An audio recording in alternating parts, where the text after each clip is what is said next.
Oh, darn. Oh, this ain't the right game. Hold on. Just let me.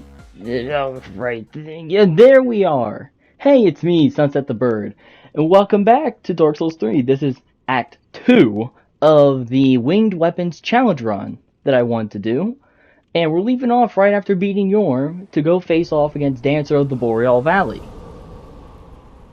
Dancer wasn't that big of a deal. I've fought Dancer many a times by now. I've had practice fighting Dancer early on with the Great Axe run.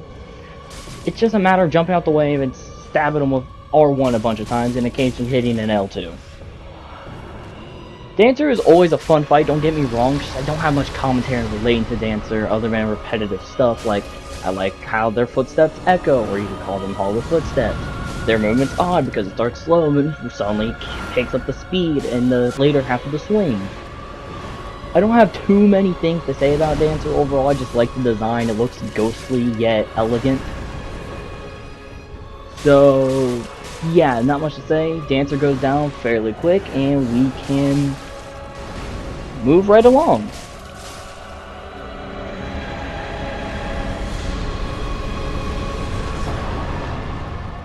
It's time for Lothar Castle, and this is the usual same old, same old.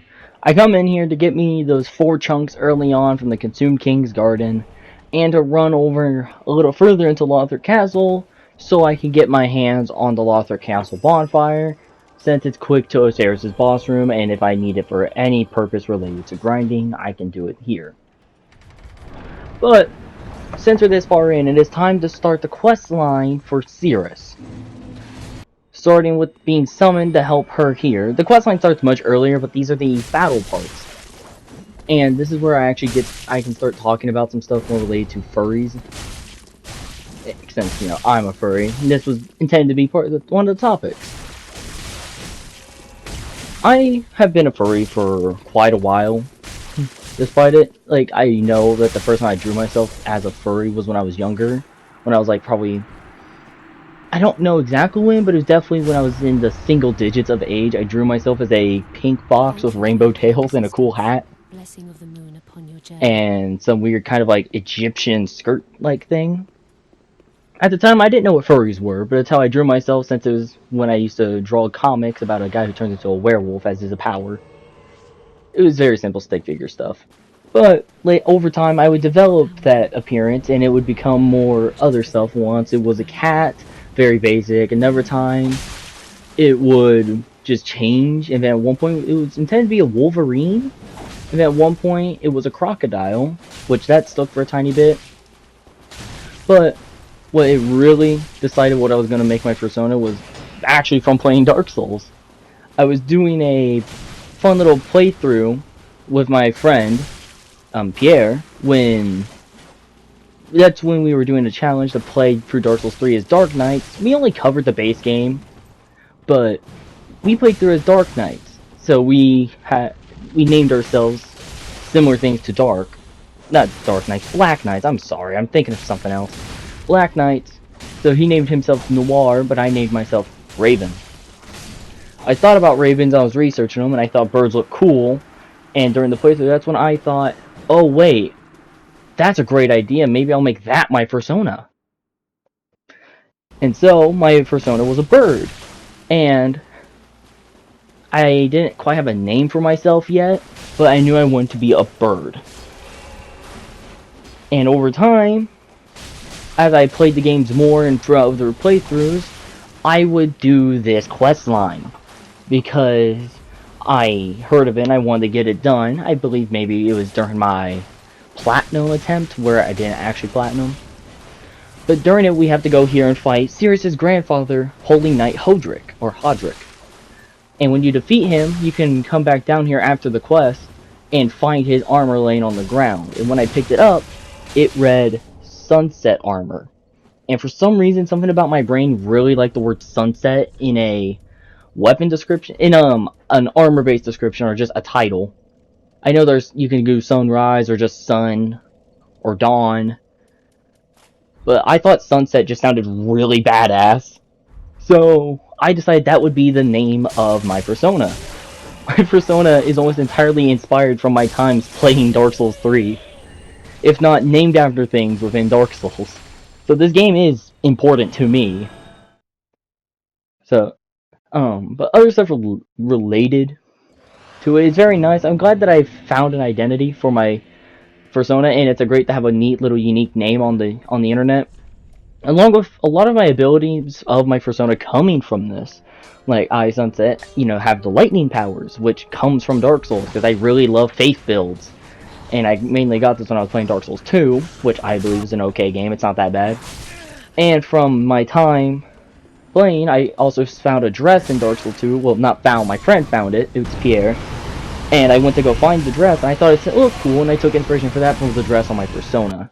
Yes, the design of my persona and the clothing he'll wear is going to change over time, but that's fine. Change is what defines existence. That's what it's just what it is.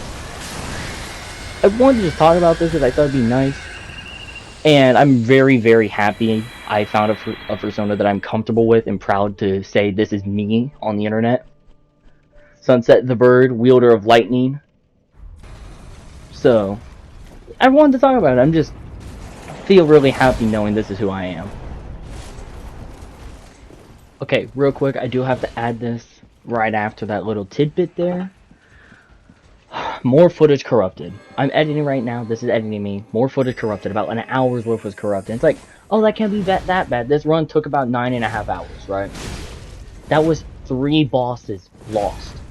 I lost 3 whole bosses. We lost the Dragon Slayer, we lost Oseros, and we lost Champion Gundyr. All really good fights, just lost. I am so sorry. And I summoned Cirrus for the Dragon Slayer. I had fun with Champion. He was a little difficult. It was so fun fighting Dragon Slayer with Cirrus, but I am sorry that I lost that. And I'm sorry I have to immediately add this bad news after that wholesome, kind of deep discussion over there. Like that deep discussion, and then all of a sudden, boom, oh no, bad shit. I just want to add that, so if it suddenly seems like I skipped a lot, that's why. I also grabbed a chime so I can cast lightning, because that was a thing I allowed myself to do, because lightning is Sunset's thing, my thing. So I decided to add it since I'm a bird. It's a winged weapon, technically, because I do lightning. So I will allow it. I only really use one, so let's get into the Twin Princess fight. Oh dear.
Now with the Twin Princes out of the way, we can move on to our next goal. Now that I have the levels to actually cast Lightning Stake, which makes me happy, we can go and get the Sanctuary's Bellvine to get max casting speed when in any hand or on the hip, and sit down and do the Path of the Dragons gesture to head over to Archdragon Peaks, where, I'm not gonna lie, oop, I see Ancient Wyvern, oop, Ancient Wyvern's dead.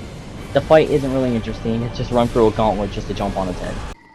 Moving forward into the other part of Archdragon Peaks, where the game starts to get, this area starts to get good, I come through and dodged past all the dragon's fire, and got a good sniff of that dragon cock, basically. And pulled the lever to ring the bell to beckon forth the Nameless King and his ally, King of the Storms. How powerful does a bell need to be for it to cause such a dramatic shift in the area? Or is this the King of the Storms doing? I don't really know. But now it is time for us to fight the Nameless King.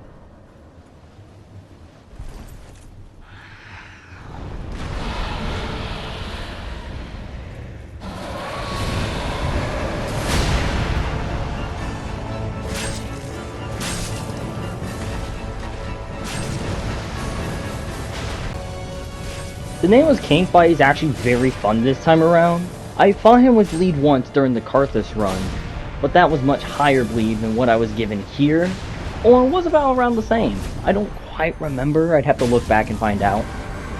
But first phase, it's usually pretty easy because, well, it's King of the Storms. Once you get used to it one time, it's usually not so hard any following attempt. Most of the time.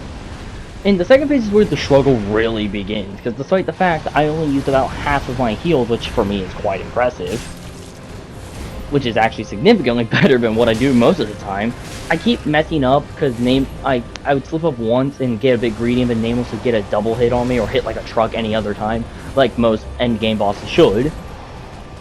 They should be really punishing because they're the finale, you gotta try hard to reach your end.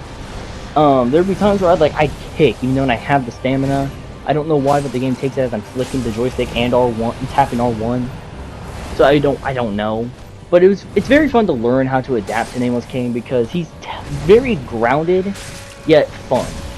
He has the moments where he's grounded, and it's like, okay, I have time to learn, this feels good. And then you pull out the extravagant attacks, like, okay, this spices it up, this is amazing. And then there's sometimes where he just walks in on you like yes, we get it, man, the fit is hard. Like, we get it, man, your outfit is much better than your dad's. But Nameless goes down without too much issue, so that made me very happy. Afterwards, I decided to go back to the Belfry and grab the Dragon Chaser's Ashes for infinite chunks, so I can get my weapons leveled up without much worry.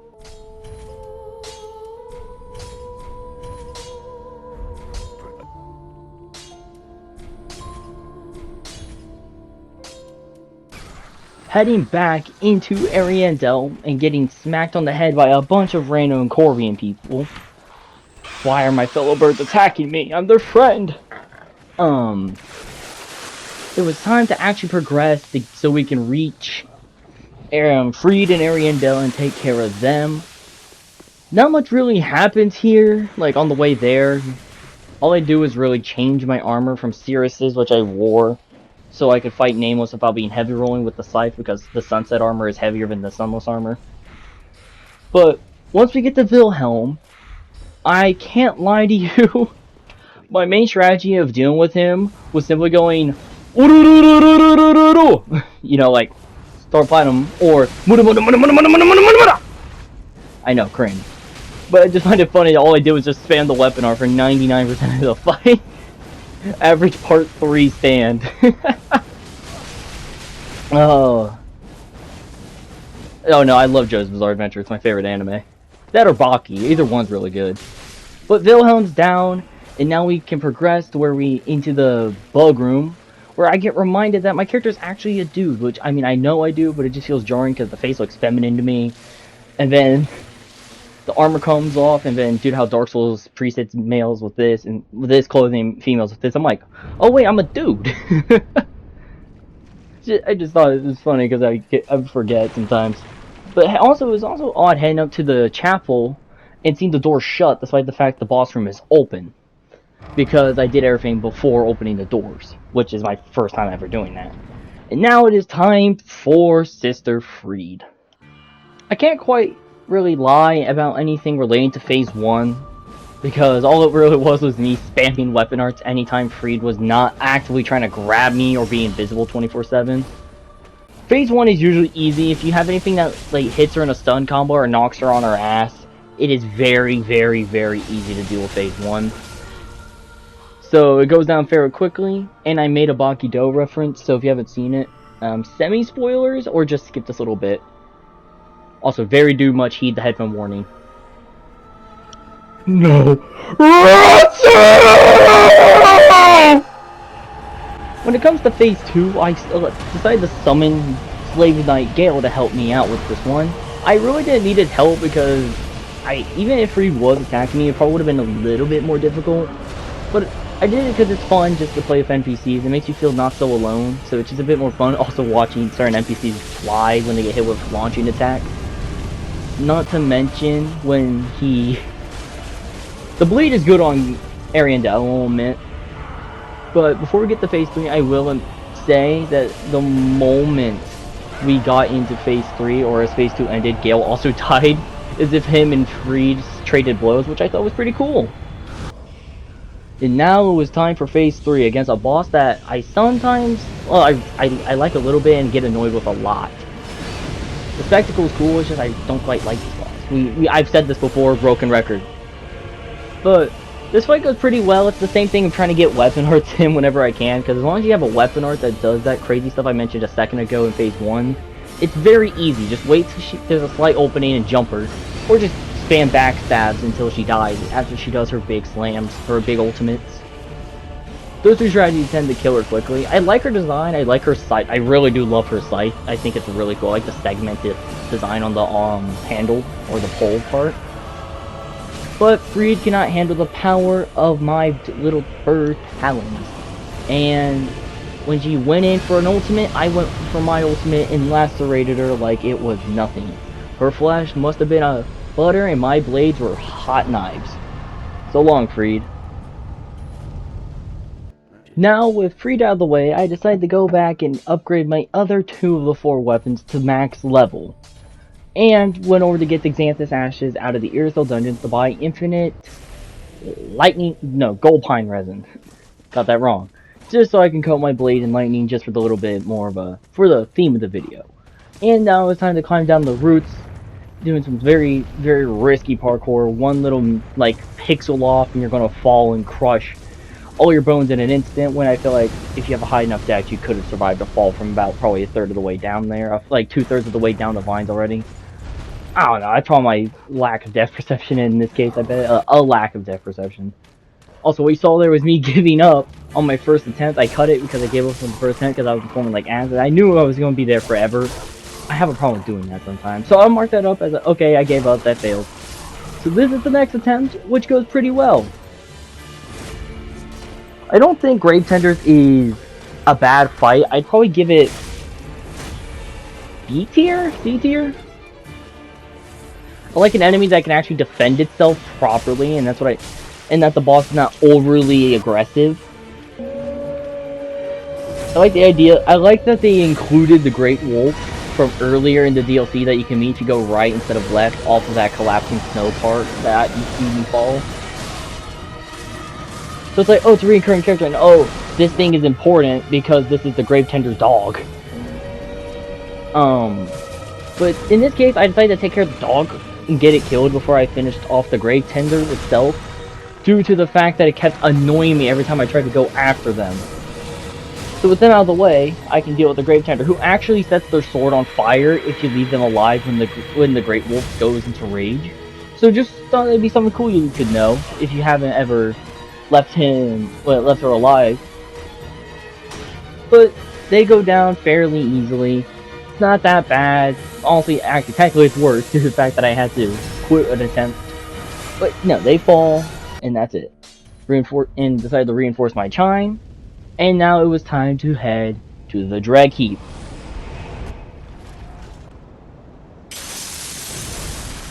Ah, the Dreg Heap. A wonderful place. I really do enjoy this. I'm not, saying this as a joke. I really like the Dreg Heap. And now we run through this,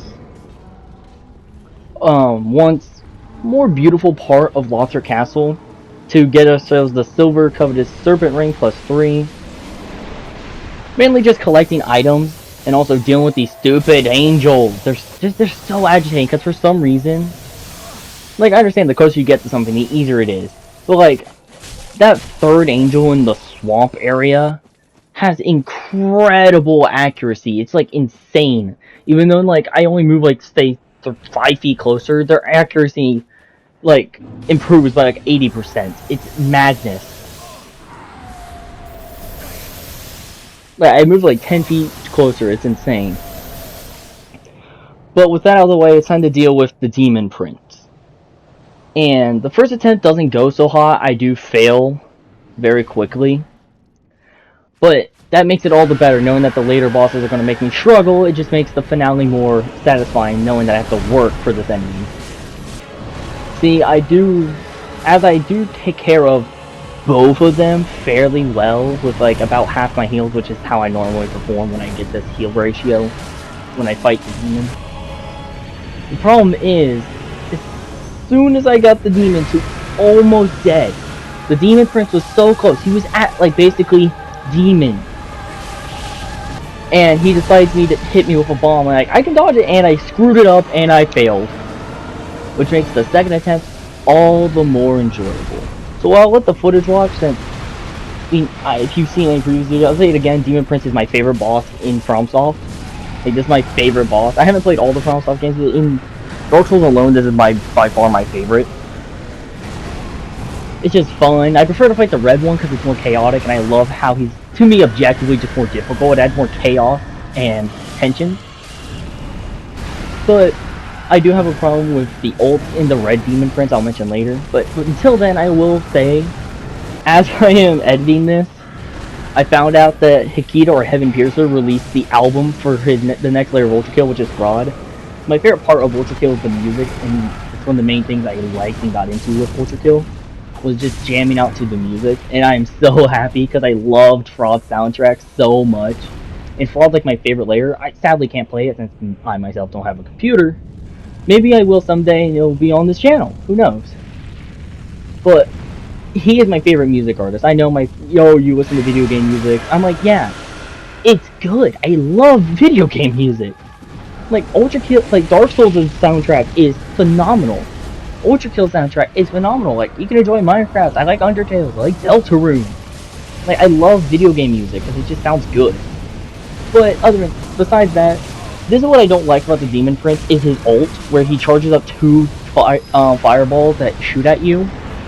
Like he charges 2 fireballs that can automatically shoot at you, while he charges up his homing barrage of fireballs, which if you don't interrupt him and stun him in time, they will home in and basically guarantee hit you. But you're getting shot at, which means they get guaranteed hits on you, unless you're good at dodging, I guess. Which I'm not, let me tell you. But other than that, Demon Prince is much better because of his speed and chaos. Like he is truly chaotic, and I love it. So he goes down as he preps an ult, and I had no way of defending myself if he actually popped that ult. So long, Demon Prince, you chaotic motherfucker.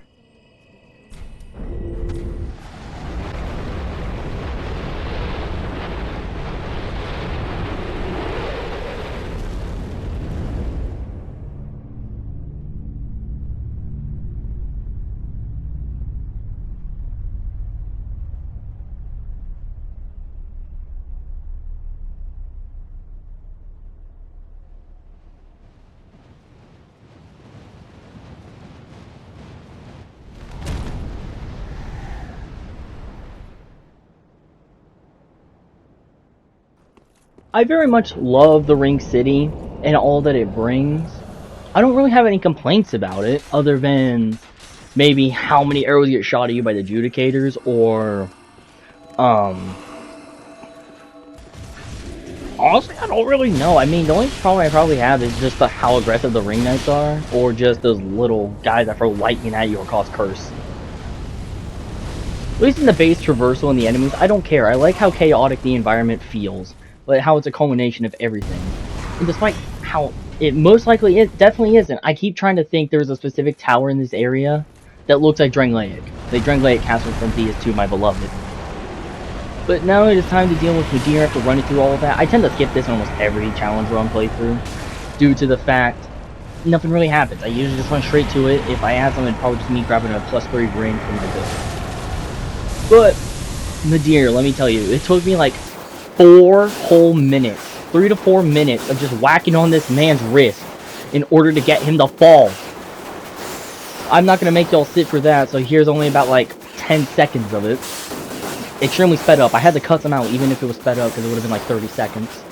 So now that we can get him out of the way, finally after forever. Boom! Get the fuck out of the way, you Dark Eater. That sounded mean. Even though that's his whole job, he's the Dark Eater. Now it's time to deal with Half-Light because I'm saving Medea, Gale, and the final boss for last. To be honest, the Painting Guardians were the most annoying part of this fight. It wasn't even the Half-Light himself. It was legit just the Painting Guardians having crazy poise when they start comboing. Not to mention they try to heal themselves when they're low, which made me annoyed. But once they go down, it's always Half-Light becomes a big old pushover. Because he doesn't really know how to defend himself much unless he gets like a quick attack off on you. Like he's feeling like he's Miyamoto Musashi. Is it from Baki? It's what I swear he feels like. But that crit, oh, that crit taking like a fourth of his HP is insane, by the way. And then the next one comes in, and I failed to backstab again because I suck. I sometimes don't. But they fall in a little headbutt we had, and then soon after, Half-Light gets his ass kicked.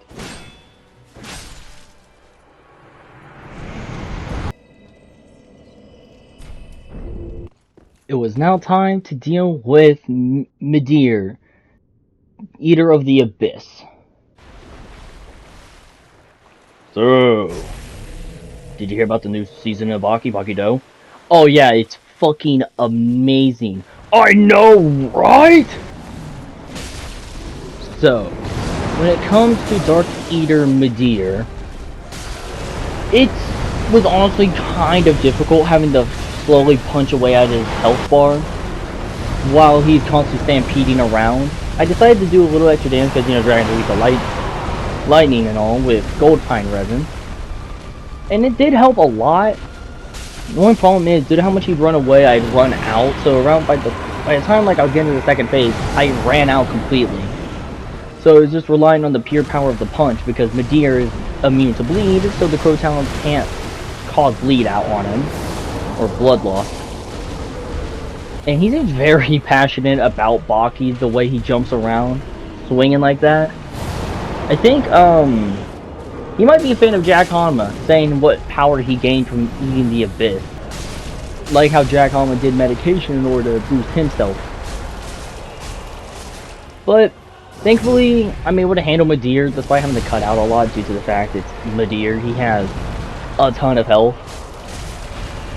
So I have to really chop down the fight. But in the end, I know I keep saying but, I'm sorry. So in the end, Medea falls because he can't handle the power of getting punched in the eyeball 1,000 times. Who knew?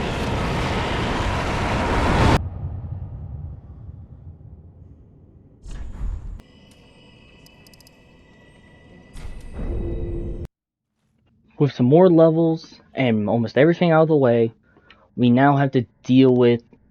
Actually, hold on. What's this egg about? Looks... Oh no.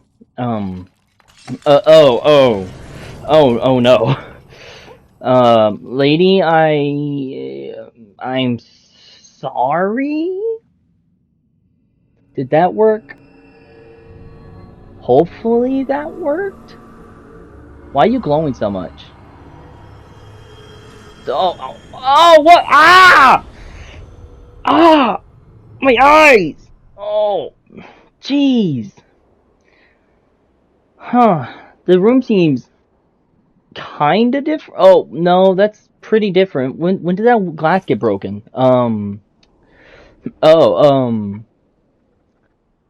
You're still beautiful?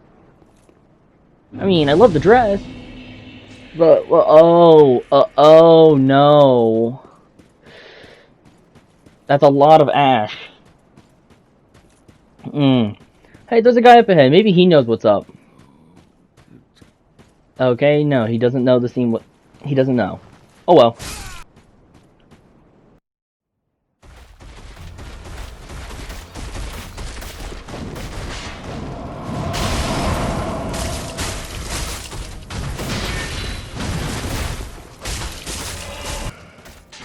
Now, Gale's fight took a while, so I did have to cut out a lot of stuff from it too, but it wasn't too interesting. It was mostly just slowly chipping away at his health. But something interesting I'd like to add when it came to this fight is that the Corvian Great Knight is oddly great at breaking his poise. I don't know why. Like, maybe it's because Blind Spot counts as poise damage when it's meant to break guards more, I'd say. Because it destroyed his poise. Like, I'm pretty sure I've had times where I stunned him almost twice in a row. The moment he'd get out of the stun, I'd stun him again. So if you're looking for a stun build, maybe this weapon, because this one does a lot against Gale. The fight's just normal though, other than that, just chipping at his health. Put him into a stun, which is fun. That rhymes. And that's about it. Just battle of attrition and watch out for his crazy combos of him and his cape. I really do love that cape. It's so cool. I can't tell if I interrupted his explosion or not, but or stunned it. Just he got stunned or interrupted, but he falls.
We are finally in the end.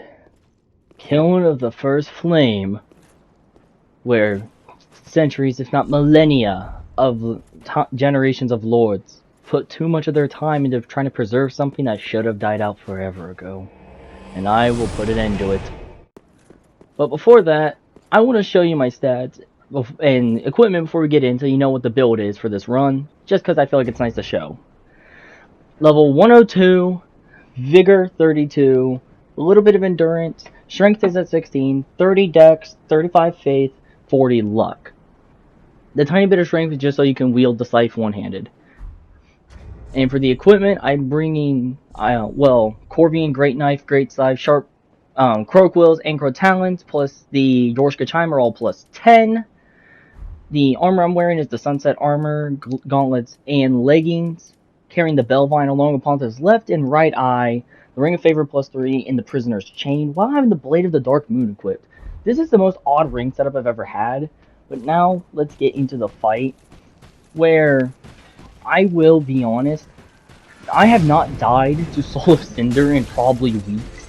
I usually first try them every time I do one of these, so I was a little, I guess it was like a punch to my pride. Maybe my ego got put in place after treating this boss so casually because I've gone so used to him falling in one try.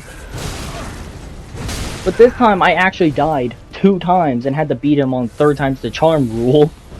Which, honestly, when I was upset about it at first and complained about while fighting him, it actually made me feel happier that I struggled.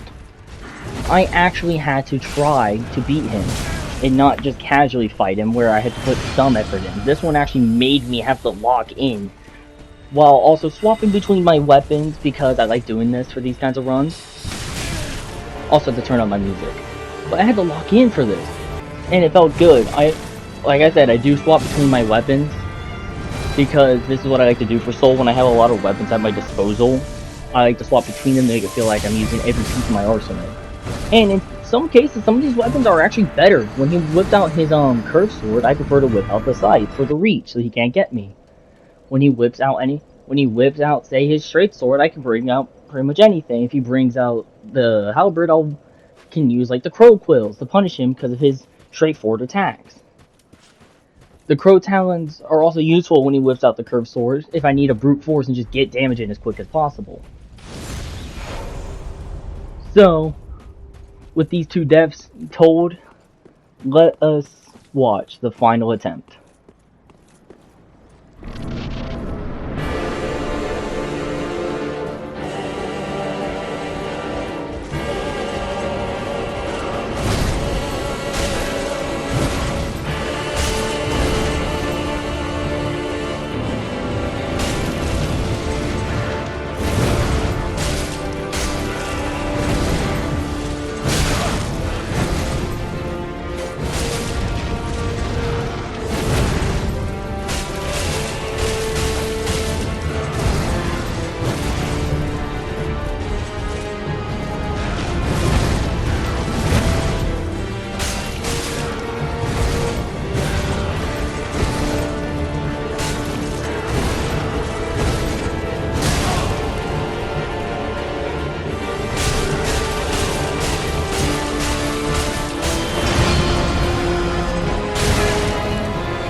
And so concludes the playthrough that is Dark Souls 3, but I used winged weapons.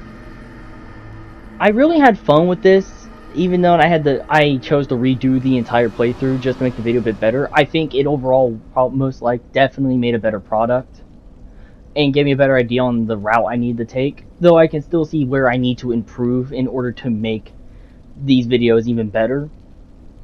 When it comes to planning the route, like I need to be able to plan the route so it doesn't end up causing sudden jump back to earlier parts of the game suddenly multiple times, which causes a lot of discord within the consistency of the traversal throughout the game, like the progression.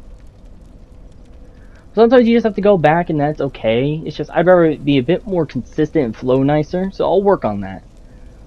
And I really do want to mention this again from the last video, which was Act 1 of this.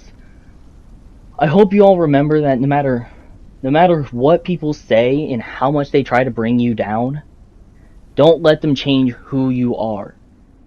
Grow from experience, not crumble. The first flame quickly fades. I don't want people to ever have to suffer because they got put down, or their true desire or their true self gets buried underneath the pressure and shaming that comes from others' judgment.